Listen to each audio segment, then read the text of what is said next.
ახლა ჩვენ სტუმრად გვყავს ზაზა ბიბილაშვილი, ზაზა ჭავჭავაძის ცენტრის დამფუძნებელია და დღეს ვაპირებთ ვისაუბროთ იმაზე, თუ რა უჯდება უკვე პერსონალურ ინდივიდუალურ დონეზე საქართველოს ყველა მოქალაქეს ის პოლიტიკა, რომელსაც ძალაუფლების მიმტაცებელი ჯგუფი აწარმოებს ქვეყნის შიგნითაც და მის ფარგლებს გარეთაც.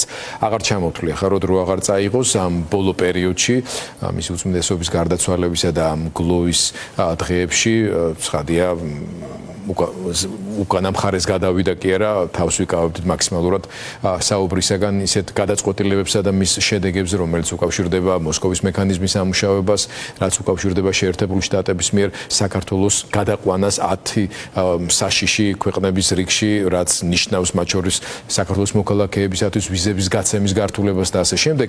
ეს ყველაფერი ცალ-ცალკე და მთლიანობაში იყრის თავს და ამას ქვია პოლიტიკის შედეგები. აი რა შეგვიძლია ვთქვათ, რა ფაზაში ვართ ახლა და რჩება თუ არა სივრცე საიმისოთ, რომ ქვეყნის იზოლაციის ეს დინამიკა მთლიანად საქართველოს მოსახლეობის ზურგზე არ გადმოვიდეს. საღამოშვიდობის გიორგი, ჩვენ გვაქვს ერთგვარი პარადოქსული ვითარება, როდესაც ერთი მხრივ სახეზეა რაღაც ბოროტი უცხო ძალის მართლობა, ანუ უცხო ძალა, რუსული ძალა, უცხო ნუ ვიქნებით ასეთი ზოგადები რუსული ძალა, რომელსაც ჩვენი ქვეყანა მიიტაცა, ძევლად აიყვანა პირდაპირ თქვათ და მეორე მხრივ ეს ძალა გახდა სრულიად კომიკური და გროტესკული. ელემენტარულად უხერხულია, როდესაც აი მე ასეთ თუ არ ვიცი მე რამდენად ჩადიან უნგრეთში, სხვაგან რო არ ჩაესვლებათ ევროპაში და ისევ უნგრეთში და ისევ უმწეო რაღაც უსუსური სურათი შექმნა, რომ თითქოს მათ კიდევ ვიღაც ხელს ართმევს. მათივე ბოლო სტუმრობა განსაკუთრებით საინტერესო იყო, რატომ? რომელიც დაემთხვა იმას, რომ ადამიანი, რომელიც უნდა თავმჯდომარეობდეს პატრიარქის დამგზავრო კომისიას, ამ დროს აი ამ საკვანძო მომენტში პოულობს დროს და მიდის სხვა ქვეყანაში იმ ქვეყნის არჩევნებში ჩასარევად, ხო? მათივე ენაზე ასე ქვია, ხო? ანუ ერთ-ერთ მხარეს უჭერს ხარს არჩევნო კამპანიაში მონაწილეობის ხო, ასე ქვია, ხო? ანუ მათივე ენაზე სხვა ქვეყნის არჩევნებში ერევა. მაგრამ ამ ადამიანისგან, ანუ ყობახიძესგან ეს გასაკვირი არ არის, იმიტომ რომ ის ადამიანია, რომელიც არ მახსოვს შარშან იყო თუ შარშან წინ იყო, ჩვენი ქვეყნის დამოუკიდებლობის დღეს ხვდებოდა აუზზე და ირუჯებოდა და ამბობდა რომ ასაჭიროა ჩემი იყოფნა. ხო, ეს არის მათი შეგნება, ეს არის მათი დამოკიდებულება ჩვენი სახელმწიფოს მიმართ. და შედეგები არის აბსოლუტურად ბუნებრივი. ხო, ჩვენ ალბათ მადლიერები უნდა ვიყოთ, ერთგვარად მადლიერები, რომ ყველა ჩვენგანმა საქართველოს რიგითმა მოქალაქეებმა ბოლომდე არ იწვნიეს მათი პოლიტიკის შედეგები პრაქტიკულად დღემდე, ანუ აი ბოლო 2-3 წელია მოხდა ამ ყველაფრის აკუმულირება და გადაწყვეტილებებში გამოსახვა, თორემ ამ პოლიტიკას ისინი პრაქტიკულად პირველი დღიდან მისდევენ, ხო, მაგრამ საბოლოოდ შედეგი სხვა არ შეიძლება იყოს. საბოლოოდ კი ბატონო, თავიდან დაიწყებენ მათი დასანქცირება და დაწყებულია ეს ყველაფერი, მაგრამ ის რაც მოხდა ამერიკის შეერთებული შტატების შემთხვევაში, ეს არ არის უბრალოდ ვიზების გაცემის შეზღუდვა. გართულება პროცესი. ანუ ხო და არც გართულება, მე ვიტყოდი, რომ პრაქტიკულად ანუ ბევრი ადამიანისთვის ეს იყო პრაქტიკულად აპრიორი გამორიცხვა ამ მიმართულების. რატომ? იმიტომ რომ დღეს ერთმა თქვა და ვეთანხმებ, მე ამ მიმართულებით არასდროს არ მიფიქრია. სამწუხაროდ ძალიან ბევრი ადამიანი აქამდეც იხდიდა 10,000, 15,000 და 20,000 იმაში, რომ არალეგალურად შესულიყო ამერიკაში. ანუ მათთვის ამ ხრივ არაფერი არ შეიცვლება. სამწუხაროდ, ანუ მოდი პირდაპირ ვთქვათ ეს, ხო? ის ადამიანები, რომლებიც მიდიოდნენ პატიოსნად, კანონმორჩილად, პირდაპირ, მათთვის ეს გახდება თითქმის შეუძლებელი. ხა წარმოვიდგინეთ ერთ ადამიანზე ორი ცოლ-ქმარი თუ უნდა წავიდეს, მაგალითად ამ ბავშვი წაიყვანოს, როგორი დასადები არის, ან როგორი გადასახდელია, ანუ საერთოდ შესაძლებელია თუ არა იმ სცენარის წარმოქმნა, როდესაც ეს ადამიანი 15,000 ერთი გადაიხდის დოლარს, მე მეორე 15,000 და ასე შემდეგ. ხო, ანუ პრაქტიკულად ეს ნიშნავს, რომ ამერიკამ უპასუხა ტრამპის ადმინისტრაციამთან. ბაიდენმა კი არა, რომელსაც ესენი ლანძღავენ, ტრამპს, რომელთანაც ესენი თითქოს ცდილობენ დაალაგებას და ამბობენ, რომ ერთი ღირებულებების ავარტო, რაც თავიდან ბოლომდე სიყალბეა, მაგრამ ზუსტადაც რომ ტრამპის ადმინისტრაციამ თქვა, რომ არა, თქვენ ხართ ველურები და იმ ქვეყნების ჩამონათვალი რომ ნახოთ, რომელ ქვეყნებთან ერთადაც ვართ, აი ამ სავიზოებში და მაინც ადამიანს სიამაყი დარაღვივსე. ეს არის სამართლიანი რას, აი გუშინ შემთხვევა სრულიად შემთხვევით, ახალგაზრდა ქართველი მუსიკოსია, საკმაოდ პოპულარული ახალგაზრდა გოგოა, ქალი არის, რომელიც სასოწარკვეთილი, აი ჩაწერა სპეციალურად ეს მიმართვა და უბრალოდ ამომიგდო და უსმინე. ძალიან შევწუხდი, თქვა რომ ის თავის მართლა პატიოსანი შრომით წლების განმავლობაში აგროვებდა თანხას იმისთვის, რომ შეერთებულ შტატებში წასვლის საშუალება ქონოდა, იმიტომ რომ ქვეყანა შიგნით არ უქმნის იმის შესაძლებლობებს, რომ როგორც მუსიკოსმა მან თავის კარიერა განავითაროს ისე, რომ უზრუნველყოს მისი მომავალი. პროფესიათაც კი არ ითვლებაო ეს. თავად ასე ამბობდა და იმ მომენტში, როცა გადაწყვიტა, რომ შეეტანა აი იმ დღეს უცბად გაიგო ამ გადაწყვეტილების შესახებ და კითხულობდა, რომ რა ვქნა ახლა, რა გავაკეთო, იმიტომ რომ რას უნდა აკეთებდეს ქვეყანა, მისი სახელმწიფო, სადაც ის მუშაობს, პატიოსანი გადამხდელია, იქით ფული შეაქვს კიდე. რასაც გამოიმუშავებს, აგროვებს, აკლებს ბევრ რაღაცას მისას თავისას და ამ მოცემულობაში მან თქვა, აი რაც თქვენ თქვით, გამორიცხულიაო, რომ მე ამ თანხის მობილიზება შევძლო, რომ კიდე დასადებად მზად მქონდეს. მაგრამ ეს მარტო ესეც არ არის, ხო, ფინანსური ნაწილის მიღმა ეს ნიშნავს, რომ რადგან უფრო საშიში ქვეყნების ნუსხაში გადაგვიყვანეს, შანსი იმისა, რომ კიდე უფრო მეტი ადამიანი დახარვეზდება ვიზების პროცედურების გავლისას კიდევ უფრო მეტად მოიმატებს. ხო, ამაზე ითქვა ოცნების მხრიდან, რომ ეს იმის ბრალიაო, ძალიან ნიველირება მოახდინეს ამ თემის, რომ ძალიან ბევრი ადამიანი არღვევს სავიზო რეჟიმს და რჩებაო. მარტივი კითხვაა, ხო, თუ ასე კარგად გაქვს საქმე აწყობილი, თუ ასე მიფრინავს ეკონომიკა, როგორც მარწმუნებ, ხო, რაც თავიდან ბოლომდე ტყუილია. მაშინ ამდენი ადამიანი რატო გარბის? ასეთი დემოგრაფიული კატასტროფა რატომ გვაქვს?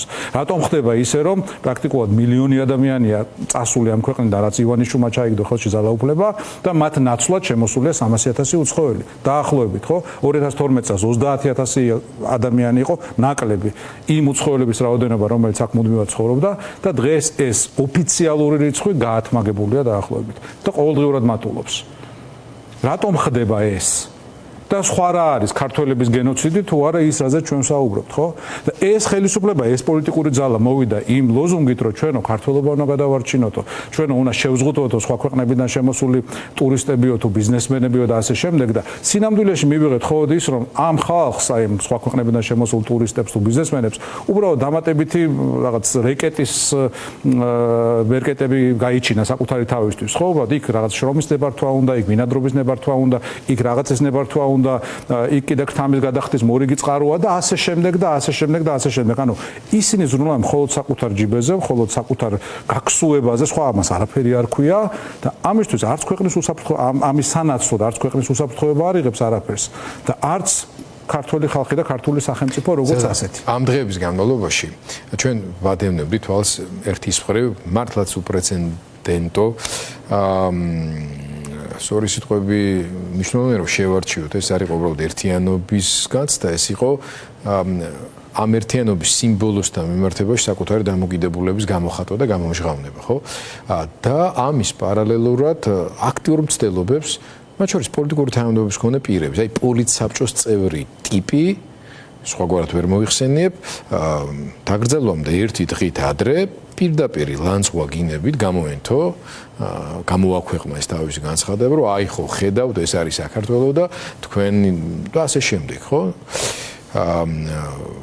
ანუ პარტიული მისაკუთრებისაც აღარ ქვია იმიტომ რომ პარტიაც არ არის იმ ტიპის ხო აქ არის რაღაცა ტიპის ახალი დინასტიური მმართველობის ელემენტებით სრულიად თავხედურად საჯარო სივრცეში შემოსული სუბიექტი, რომელიც მათ შორის ამ ტიპის საკუთარ მნიშვნელოვანი, არა მარტო პროტოკოლური, არამედ საკრალური ტიპის ღონისძიებებშიც კი უკვე თავის მონაწილეობას ძალიან ისე უტიფრად აფიქსირებს. სხვა საქმეა, რომ ამასაც ინსტიტუტები ვერ ეწინააღმდეგებიან, მე კიდევ ერთხელ არ შემიძლია არ აღვნიშნო ჩემი გაღიზიანებაც ბრაზილს დამსახურებული, როდესაც ჩამოსული მსოფლიო პატრიარქი პირველ რიგში მიიყვანეს ადამიანთან, რომელიც შეიძლება იქ მდგარიყო, პრობლემა არ არის როგორც ქტიტორი, მაგრამ ქვეყნის ფორმალურად პრეზიდენტთან და ფორმალურად პრემიერთანაც არ მიიყვანეს. ხო, აი რაღაცა რომ გაეთამაშათ, მაინც დაეცვათ. ამ მოცემულობაში რა პასუხს უნდა აძლევდეს ასეთი ტიპის მცდელობებსა და გამოხტომებს ამას ქართული საზოგადოება? გიორგი, ერთრაბეს მინდა გამოვეხმაურო, მე ვიცი რომ ამაზე სხვებსაც აქვს ნალაპარაკები ამ დღეების განმავლობაში, მაგრამ გამეორება ცოდნის დედა, შენც ახსენე რომ მიიყვანეს ადამიანთან, რომელიც საკუთარ თავს წარმოაჩენს როგორც ქტიტორი და კიდევ ვიღაცები წარმოაჩენენ მას როგორც ქტიტორი, მაგრამ ჩვენი მასაკში ვართ, რომელშიც ძალიან კარგად გვახსოვს რომ 1995 წლიდან თუ არ ვშტები ეს იყო ის თარიღი, როდესაც სამების ტაძრის აშენება გადაწყდა მაშინდელ პრესაში და ამის ნახვა ძალიან მარტივია, ყოველდღიურად ქვეყნდებოდა იმ ასობით და ათასობით ადამიანის სია, რომლებიც წირავდნენ საკუთარ შემოსავალს აი ამ ბიზნესთვის, რომ სამება აშენებულიყო. და 90-იან წლებში ვიღაცისთვის ის 10 ლარი, 100 ლარი თუ 1000 ლარი ბევრად მეტი იყო, ვიდრე რუსი ოლიგარქისთვის ის თანხა, რომელიც მან პროპორციულად საკუთარ თავის ქონებასთან შედარებით გაიღო იმისთვის, რომ მე ეს პოლიტიკურ კაპიტალად ექცია, ხო?